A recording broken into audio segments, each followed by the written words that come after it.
a nivel nacional. Imagínense la gran riqueza cultural que tenemos. Ya le quisiera tener el vecino, Estados Unidos, España, comentábamos con su profesor ahorita, ocupa el primer lugar en generador de divisas económicas de todo el mundo. ¿A través de qué? Del famoso turismo. Y aquí tenemos muchísimo que explotar. Desafortunadamente los gobiernos no han querido invertir. ¿Y la iniciativa privada ha querido?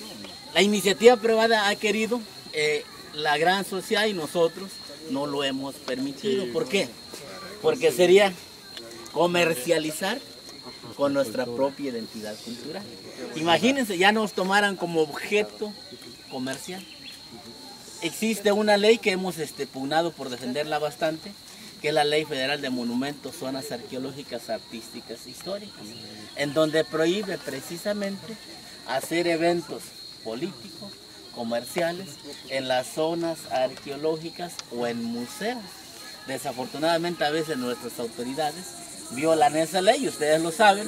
Se hacen conciertos en el castillo de Chapultepec, en Chichén Itzá, que Pavarotti, que Andrea Bocelli, bueno, en Teotihuacán intentaron hacer resplendor teotihuacano.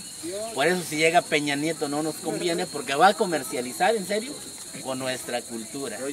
El proyecto de Peña Nieto precisamente era comercializar Teotihuacán. Imagínense, una de las ciudades prehispánicas más grandes de nuestro país. Y como ejemplo les pongo el ESME. Le pegan el sindicato del ESMEO a los trabajadores y le pegan a todo el mundo.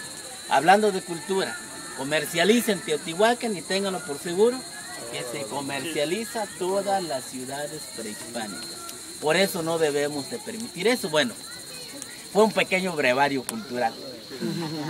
Este templo, comentábamos hace un rato, es el templo de la fertilidad, el templo del dios Quetzalcóatl. A diferencia de todos los templos que ya observamos y que comentamos, que se construyeron en piedra y que eran repellados o aplanados por una mezcla y finalmente eran coloreados, este templo va a ser el único que no estaba repellado o aplanado y mucho menos coloreado. Era con un acabado o con un tipo de arquitectura completamente diferente a los demás templos. Este tipo de arquitectura le llaman en aparente. ¿Por qué en aparente? Como pueden observar, aparenta que las piedras no están pegadas, que son sobrepuestas una sobre otra. Sin embargo, en la parte interna o en la parte de atrás de esta fachada principal, sí tiene la famosa mezcla que ya comentábamos, y con esa mezcla las iban a pegar. Por otro lado, el acabado se ve de mayor calidad, se ve más estético, a diferencia de las otras piedras que se veían más burdas, más ásperas, más rústicas. Es decir, cada piedra de este templo fue trabajada. Y el trabajo de labranza en el México prehispánico era en piedra sobre piedra. Comentábamos hace un rato, el tipo de piedra que hay en esta gran ciudad se caracteriza por ser arenisca. Hasta cierto punto es un material blando. Elaboraban sus propios cinceles con otros materiales o piedras más fuertes.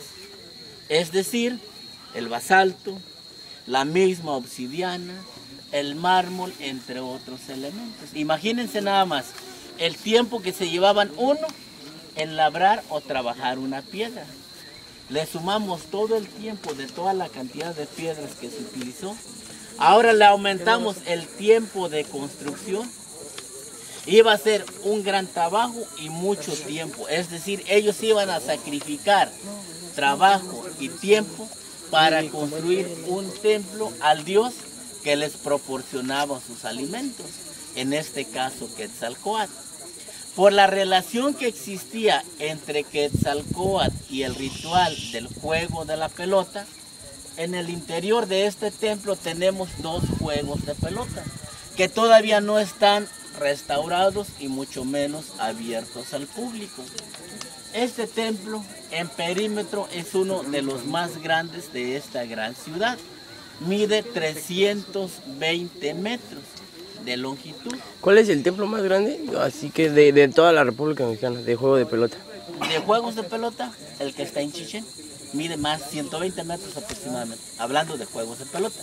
Como pueden ver, inicia en esta parte, en este otro templo que todavía está cubierto con tierra y vegetación, hace esquina aquí enfrente, continúa hasta el fondo y continúa a la parte izquierda.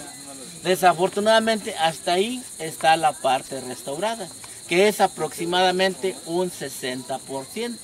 Sin embargo, el templo continúa hacia esa parte, se introduce y justamente a la mitad se vuelve a introducir a este lado de la altura de los árboles. Si este templo estuviera restaurado en un 100%, o si lo pudiéramos ver de una manera aérea, estuviéramos viendo el símbolo de Quetzalcóatl, que es una G mayúscula invertida o una greca. Al término del recorrido, si gustan, los invito a visitar el museo. Ahí tenemos una maqueta y en donde este templo se representa precisamente en esa famosa G, que es el símbolo del dios de la fertilidad, Quetzalcóatl. ¿Alguna pregunta hasta ahorita? Este es otro templo. A propósito, los arqueólogos lo dejan restaurado como lo estamos observando, para demostrarles a ustedes cómo queda un templo o un monumento ya restaurado y para mostrarles cómo se encuentra el resto de los templos cubiertos por tierra y vegetación. Es meramente con ese objetivo. ¿Alguna otra pregunta? ¿Cuántos nichitos tiene o cuántos nichos tiene? Realmente los nichos en cuanto a simbología nada que ver en este templo, únicamente en el templo de los nichos. En toda la ciudad vamos a observar ese famoso elemento nicho, únicamente se va a utilizar como un elemento decorativo, a excepción del templo de los nichos, que ahí sí tiene una representación o una simbología. ¿Alguna otra pregunta? Nos vamos a